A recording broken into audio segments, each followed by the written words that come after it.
मुझको रुला देते हो। इतनी सी बात पे तुम मुझको रुला देते हो। इतनी सी बात पे तुम मुझको रुला देते हो। इतनी सी बात पे तुम मुझको रुला देते हो। मुझसे छुप कर तुम भी आंसू बहा लेते हो। मुझसे छुप कर तुम भी आंसू बहा लेते हो।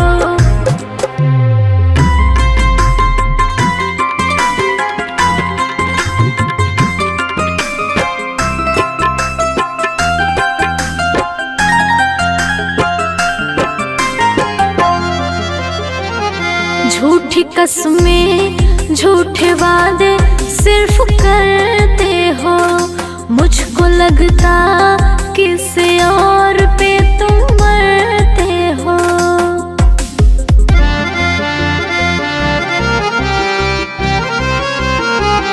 झूठी कसमें झूठे वादे सिर्फ करते हो।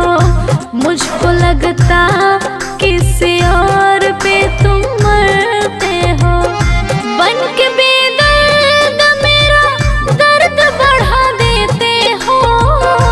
बन के बेदर्द मेरा दर्द बढ़ा देते हो। इतनी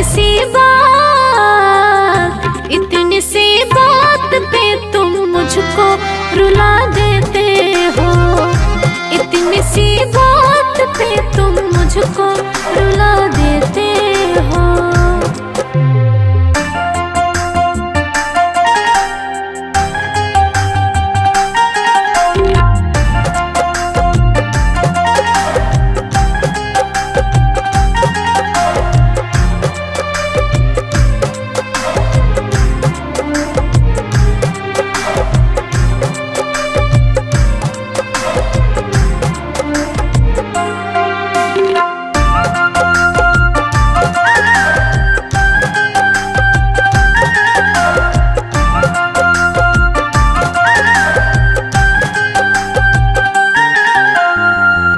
बिन तेरे दिल में किसी और की चाहत न रही। ऐसा लगता है अब मुझसे मोहब्बत न रही।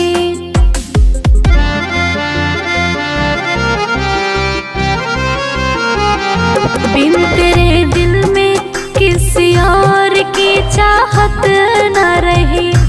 ऐसा लगता है अब मुझसे मोहब्बत न रही। यार बस प्यार की आदत सी लगा देते हो। यार बस प्यार की आदत सी लगा देते हो। इतनी सी बात पे तुम मुझको रुला देते हो। इतनी सी बात